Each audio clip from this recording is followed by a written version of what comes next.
You're listening to Popstar Conversations, taking you inside with your favorite musical artists. This week, Randy and I will be sitting here with the iconic Debbie Harry. Debbie, welcome to the show. Debbie, it's so good to have you here. I gotta say, you know your song Maria. You still hear it anywhere you go around this world.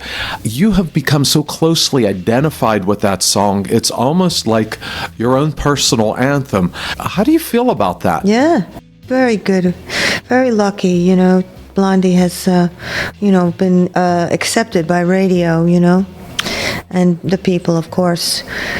But Maria, I think there's a lot of girls named Maria. Let's talk for a minute about Panic of Girls. Why has it taken so long for you to follow up with it? I think there's several reasons.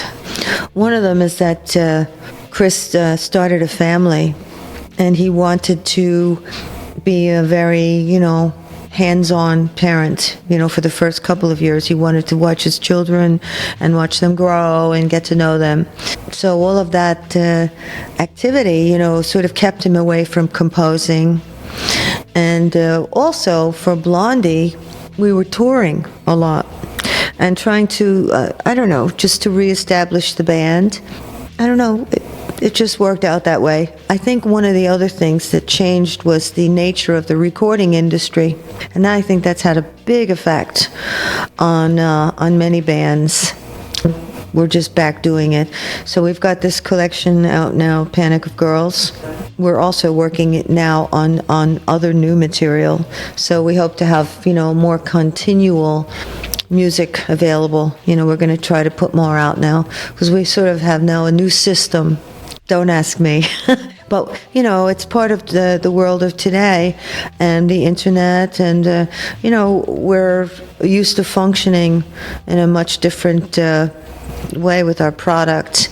So, we've had to change our business, basically, which is sometimes very complicated. So you're starting a new record company, and this is going to be your debut album. Yes, basically, yeah. Starting this new label, it has to be challenging. Very, very challenging and disheartening. Makes you feel like, but now it's, older and wiser. But you all definitely do have a lot of experience to bring to the table. Debbie, what is the situation with Jimmy? Is he still involved with the band or the writing process? No, he's not. Unfortunately, it didn't work out. I can't really go into all of the details. I think that we feel very good that we've got, the basic 3 members, and that we've carried on. I mean, Clem was the first person that we worked with in the 1970s, and the 3 primary basic members, have stayed together. I think that's fundamental. Debbie, how did you like recording Panic of Girls out in the country at Woodstock? Yeah, Kay Pearson from the B-52s, she keeps a hotel out there. Debbie, did you stay there? No, I didn't. I stayed at Chris's house some of the time, and then I went back to New York because, you work in shifts, doing different things, different times. So I would stay up there for 3 or 4 days and do work, and then I would go back home and do it that way. In recording, you work in stages. You do basic tracks for a couple of weeks, and then you do overdubs and vocals, and so it's in different stages, and you don't have to be there all the time. One of the reasons that we worked up in Woodstock, because we found a great studio up there, wonderful room, great sound. I think it has something to do with getting, focused, getting a little bit isolation and focus. It was also very economical for us. Woodstock has a great musical history. So, a good combination of elements. On this record, Panic of Girls, what made you pick Jeff Saltzman as your producer? That was more of Chris. I think he and Chris became, through the internet, they became associated and started communicating and talking about their ideas, and I think that sort of evolved like that. Debbie, what were you trying to achieve with this record? I think that we were just excited to be back in the studio and make a Blondie album. And so, we included many of our traditions, our long-standing traditions of, a variety of influences in the music, but yet maintaining a Blondie sound. Not so experimental. Perhaps I think in the next one will be a little bit more, maybe a little bit more techno-oriented, go into more technology. But I think because of, waiting so long to do an album, that we wanted to really follow our tradition. And so that's what we did. Curious, what made you pick Girly Girly as a cover for this record? I think it's a great song, Great song, and has a double meaning for us. I think we interpret it as, for young men, you're too girly, as a, transsexual, or it applies to a big audience in a lot of good ways, fun ways, and also for a man who's has too many girlfriends. I think that was the original meaning. So, we sort of embraced it in a funny way. We tried to have a double meaning with it.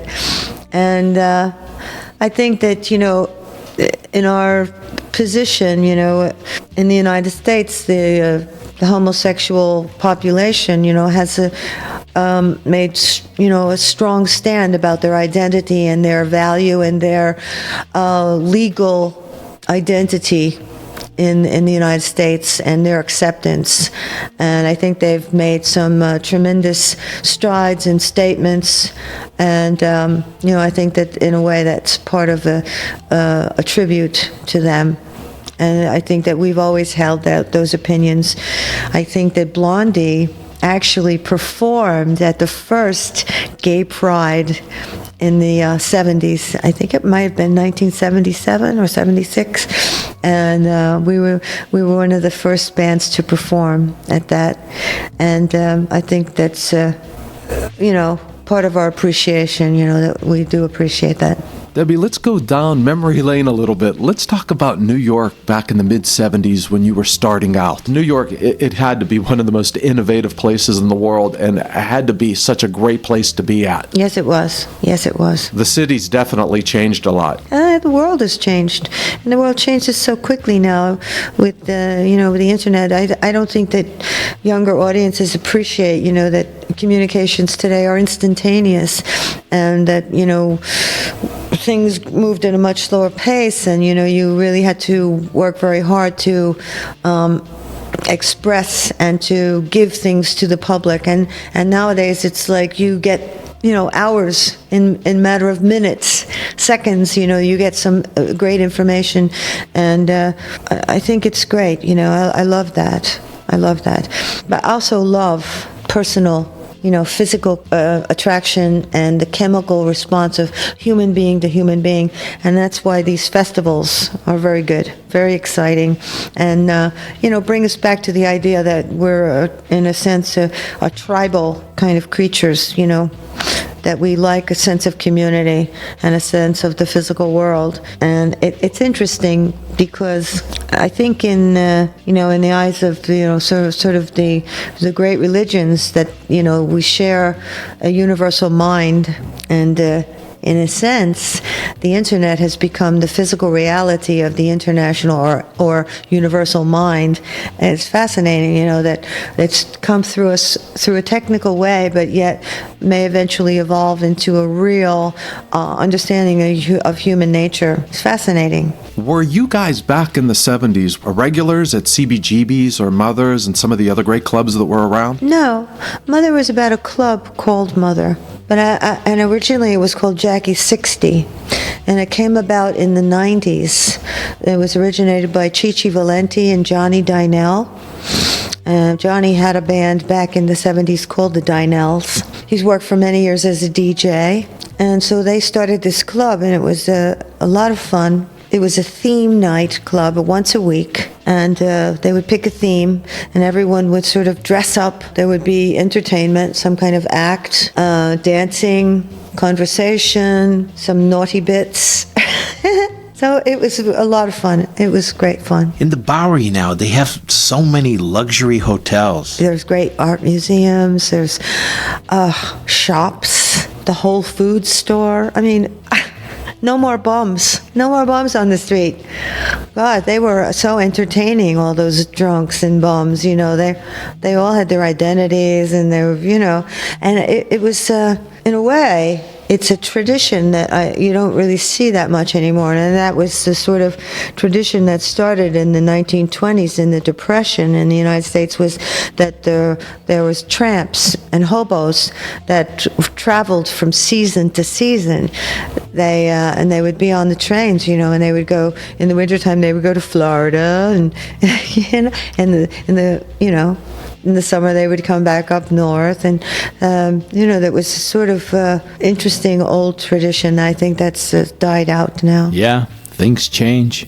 This album cover by Chris Behrens, the Dutch painter, it's very intriguing. Can you tell us about it a little? I guess in a way it's like Hieronymus Bosch, but I also think that it's about, you know, his fantasy world, and the way that we have interpreted it since we started touring last June.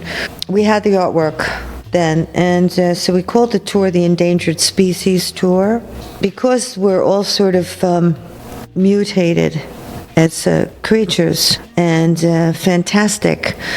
And included, I think that what I really wanted to say is that we all are endangered species. And in truth, we really are. So it's sort of trying to be like a wake-up call. Let's hope they hear the call. Debbie, before we go, I've got to ask you. I saw a photo of you back in the day when you were a Playboy Bunny. Yeah, tell us a bit about the Playboy Club. Was it a private membership club? Or what was it? Actually, it was very middle class, very bourgeois. A membership was not terrifically expensive. At the club itself, you could go there and have a nice evening and have some entertainment very reasonably. And there were different levels of, the club. Some of the floors, as you went upstairs, were had a more expensive because of the different kinds of entertainment. But I think it was very mindful of all different levels of income, actually. Debbie, thank you very much. It's been a real pleasure. Okay. Debbie, it's been a true pleasure. Thank you again for listening to Pop Star Conversations. Be sure to click the subscribe button below and hit the red bell so that you'll be notified of our next exclusive interview. Thank you again for listening. Thank you for listening to Popstar Conversations. Please join us again for another conversation with your favorite musical artist.